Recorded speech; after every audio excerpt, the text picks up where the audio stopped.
was that the girls who I'd spoken to were only the tip of the iceberg.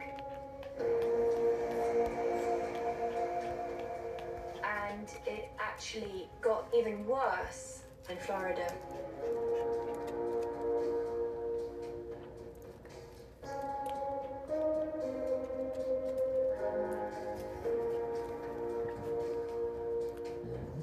Jeffrey Epstein bought his Palm Beach mansion in 1990. Epstein was new money. He didn't have generations of growing up there, sailing in the intercoastal waterway, but he had tons of new money. And if you have enough money, you can buy your way in to any society. There are things that have been true about Palm Beach since I was a kid. Some of the protectiveness, some of the clannishness. It's definitely a very insular world. There is almost a hermetic seal around it. It's not just an extremely wealthy zip code, it's an island.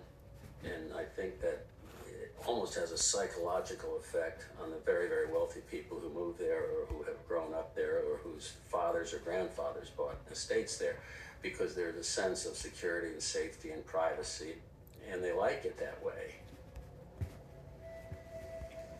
Epstein and I essentially were neighbors.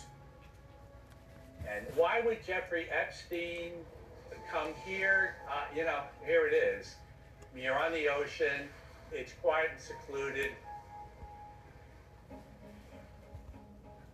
I came down here in 2007, and back then, there was very little known about Jeffrey Epstein.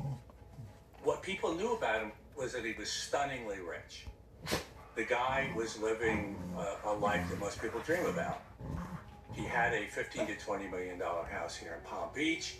He had one of the largest townhouses in New York City, a massive apartment in Paris, his own private island in the Caribbean, a sprawling ranch in New Mexico, a helicopter, 2 airplanes, one a 727.